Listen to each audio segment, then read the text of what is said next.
Now, previously, she is mainly known for playing Peggy Carter in the Marvel Cinematic Universe, but here, she is the breakout star of this movie. It is not just her lovely screen presence that elevates almost every scene she is in, but her character specifically, when we are first introduced to her, has us as an audience and Ethan Hunt not know exactly where to stand with her. And that adds on to the unpredictable nature of herself and the rest of the narrative here when she and Hunt get embroiled into different action sequences and also how she is specifically important to the narrative here. And yeah, she is the true MVP of this movie. We also have returning players from the rest of the franchise in this film, such as Ving Rhames as Luther. Like Cruise, Rhames has been in every single entry up until this point for the Mission Impossible series as the computer tech expert, and I always loved him in these movies because he's basically just like a big warm hug of a character, even in serious moments. He has a lot of wise words to give to Ethan across the franchise, and here specifically with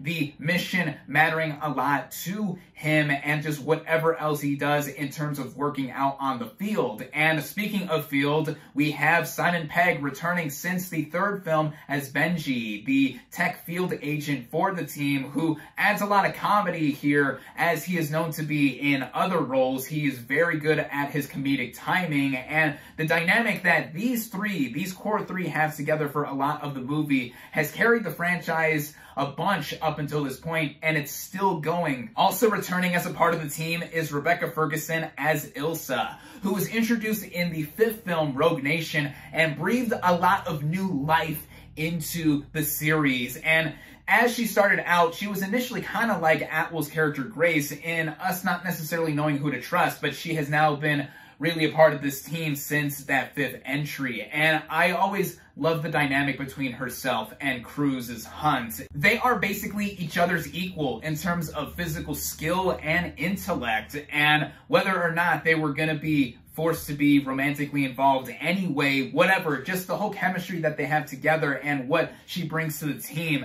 It's just great to see how there's a bunch of strong women in this movie in particular be shown off here. Atwell and Ferguson are two of them, another one being Vanessa Kirby returning from the last film, Fallout, as the White Widow, a black market arms dealer who is back into the fray with a lot more to do this time around compared to the previous movie, in that she had a connection to someone from the very first Mission Impossible film, but the less I say about what she does here in terms of her performance specifically, the better. I thought she really stepped up her game in this movie. Then back to the new players, we have Isai Morales as Gabriel, the film's villain, in that he is a clear-cut terrorist who wants this powerful weapon and is in every way the opposite of Ethan Hunt, in that he is very slithery, he is very conniving, he is getting under Hunt's skin. While I don't think that he lives up to the late great Philip Seymour Hoffman in the third Mission Impossible film, he by far is the best villain of the series. I do think that Morales is one of the better villains in that he is somebody who really does pose a threat in what he could be capable of in the wrong hands of this weapon. Also, in terms of the fighting and all that, yeah, that is there. We also have Henry Czerny returning from the very first Mission Impossible film as the former director to the IMF, who has quite a bit to do in this film too, which is nice to see how his integration is part of beginning to bring the whole franchise full circle. And then finally, a few more new players I want to shout out. Plum Clementieff plays a French assassin fittingly named Paris, who has quite a summer so far between her playing Mantis in Guardians of the Galaxy Volume 3 and here as a more villainous presence, the physicality that she has and just her being so determined. She's like relishing and just trying to get Ethan Hunt. Whew, she stood out here. We also have Carrie Elwes as another higher-up director in the government for some moments. Shea Wiggum and Greg Tarzan Davis play two government agents that are trying to get a hold of Ethan Hunt as he's gone rogue. Yeah, a lot of people are chasing after Ethan Hunt or vice versa. Really, everyone here in this ensemble really do come to play here, especially Tom Cruise first and foremost in delivering what spectacle these movies have. And speaking of that, on paper, firstly, getting into the writing, director Christopher McQuarrie and Eric Jendrison wrote the script with a lot to it, as I've clearly mentioned, in it being the biggest mission yet. And it has a lot that pulls in here, not least of which in it being one half of a finale of sorts for Ethan Hunt at least. And it's pretty bold to subtitle this movie Dead Reckoning Part 1, but on its own, encased in its own narrative, the movie provides a lot in terms of the story for us to get back in with these characters and just see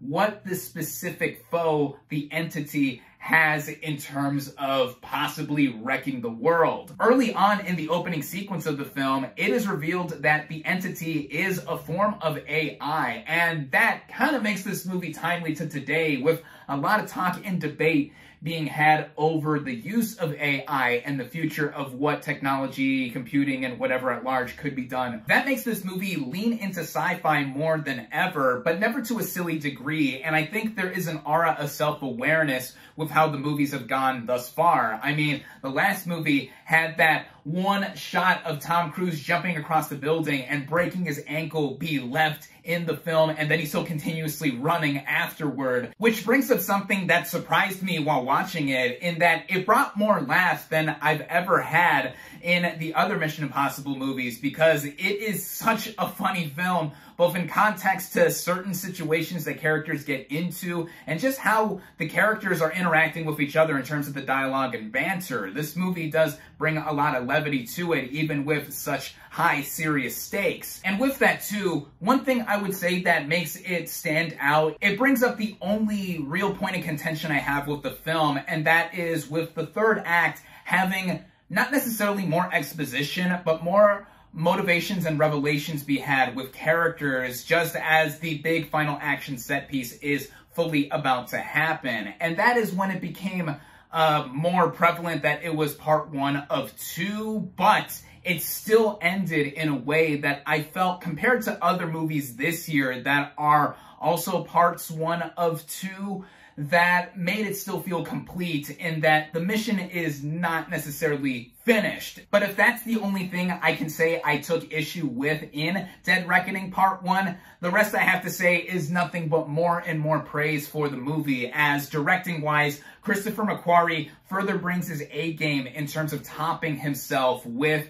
the previous Mission Impossible movies he's helmed. These set pieces, moments like the car chase in Rome, or the train sequence that ends off the movie and is preceded by the motorcycle jump off a cliff that has been heavily publicized across the marketing for the film. This movie really brings the adrenaline. It brings all the thrills throughout. And even in non-action sequences, with stuff that is more smaller in terms of tete-a-tetes between characters face to face, the way the movie is shot shows a lot of callbacks to the first movie in terms of the Dutch angles that Brian De Palma used with Mission Impossible in 1996. And just all around, the movie is sleekly shot with a lot of wide shots of characters in action. Tom Cruise endlessly running everywhere he goes, whether it's in a close-up or it's further back. It all being cut together to be easy to follow. What amps up a lot of it too is the original score by Lorne Balfe. Whether it is his rendition of the Mission Impossible theme song or every other piece of composition he has, it infuses that feeling of getting a rush when seeing everything all play out. And I gotta say that this summer thus far, this film has delivered basically everything I would want in an action film. And no matter how much I've enjoyed other movies I've seen this summer thus far, Mission Impossible stands out from the rest because there's not just the tactility and all the practicality with how we see all these stunts play out, but also the sense of progression in this decades-long running franchise. I mean, it's weird to say, but there are a lot of comparisons I would make to the previous film I saw and reviewed in theaters, Indiana Jones and the Dial of Destiny. Right down to the squirrely lead woman of the film, there being a train action sequence, having a character reprise the role that he has been doing for decades now. A lot of funny coincidences there, and even to other movies that I've seen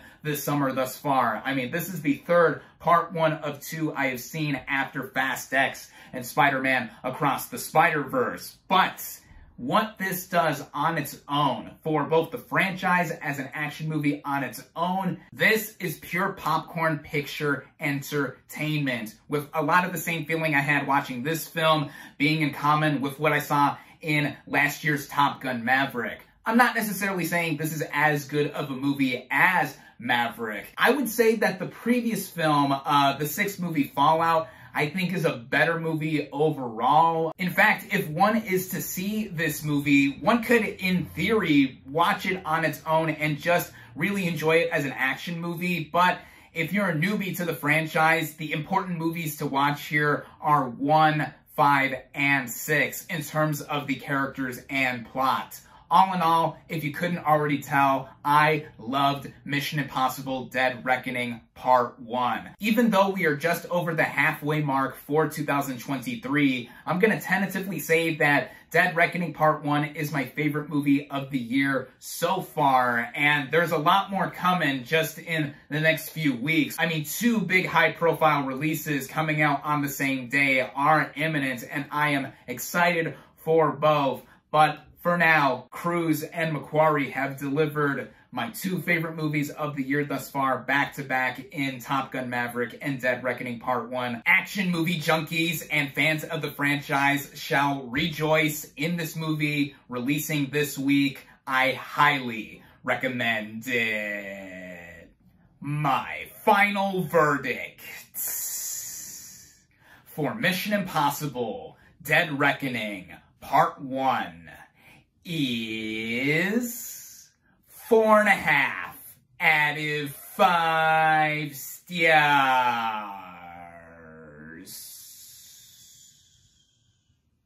Thank you all, as always, for watching. Be sure to like this video, comment on what you thought of Mission Impossible Dead Reckoning Part 1, social media links in the description. Subscribe to my channel for more, and I'll catch you on the next movie review.